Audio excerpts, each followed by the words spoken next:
I am an HIV positive. Madami akong wound infections, mostly sa butt area at sa kamay. Yung vial, unang gamit siya pa lang ng 10 days, makita mo kaagad yung yung effect. Yung isa niyang doktor, yung hindi siya makapaniwala na tuloy-tuloy yung paggamit niya ng peppers. 10 days mula nang lumabas kami ng hospital, hindi siya makapaniwala na si John yun. Kasi yung nakita niya na John, 10 days ago ay dying man daw, dying man. Yun ang sabi niya. Why not itry nyo yung ginamit namin ng peppers? Effective talaga yun. Yun ang pinakamalaking pag-asa, ang peppers. Good day, everyone. Welcome to Success Stories, brought to you by Simply Nature. My name is Sheila, and today is a very special day because we are joined by people who will share their very inspiring story of power, resilience, and strength, and was able to fight back their extraordinary journey with their health. To start off, can you please introduce yourselves, starting off with Sir? So good day everyone. I am John. I am an HIV positive. And I'm his mom. John, how were you before you got diagnosed with HIV? So I was a student and I was living to the fullest. I am actually a running for cum laude, but my grades become lower because I could not attend school because I was in the hospital. Kasi I understand ang nauna po natin is yung HIV na na-diagnose po, no? So ano ba yung mga unang nakita nating simptomas? Ang symptoms na naramdaman ko is masakit always yung ngipin ko. Second, symptoms is madami akong wound infections sa any other parts ng body ko.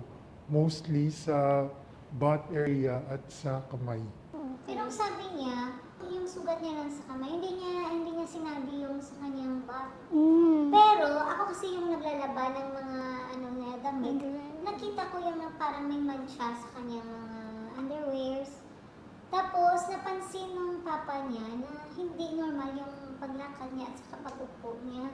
Tapos parang nahuhulog yung katawan niya, pumapayat siya, malalim yung mga mata, tapos palagi bang malayo yung tingin. Tapos parang blanco siya, hindi mo makausap. Kung makikita nyo sa screen, talagang hindi biro-biro yung pinagdaanan mo, having those blisters na talagang, just looking at it, I know it's very, very painful what you've been through. With John, ang sa kanya kasi is already at its peak na talaga ng severity. Kumbaga, nasa pinakamalala na talagang condition yung sa iyo. Doon ako nervyos nang sabi ng doktor, your son is dying. Sabi ko nga sa kanya, walang iwanan. Yun yung kasi ang nakatatak sa utok ko eh. Yung sabi ng papa niya, umalis kayo ni mama mo, dalawa kayo. Gusto ko pag-uwi nyo, dalawa pa rin kayo. During this journey, you've met and known about Simply Nature PPARS. Paano niyo po ito nalaman? Nang i-introduce yung peppers, sabi ko, why not? So, nag-try kami. Yung vial na peppers. Doon nakita ko yung effect na unti-unti siyang unti-unti na siyang magaling. Magsasabi siya, ma, parang ang lakas ko ngayon. Ma, nakaupo na ako ng more than 5 minutes. Ma, nakatayo ako, nagpunta ako ng CR na mag-isa.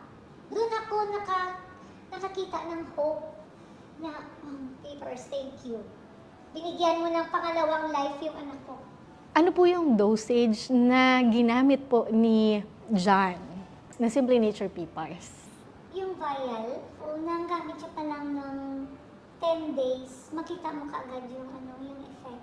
It's a very remarkable to see the improvement since you started using PPARS. Can you please explain kung ano-ano tong mga improvements na nakita ninyo? Yung una ko nakita ko yung, sabi niya, ma, parang ang lakas ko ngayon.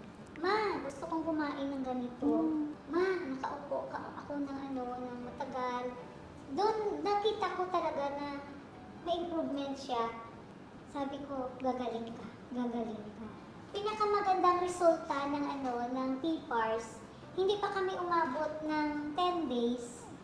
Nalakad niya na yung ilang bahay patungo sa kanyang, sa kanyang cousins. Okay. Sabi ko, ilang buwan yun. Kusina, sala, CR, tapos yung kanyang room.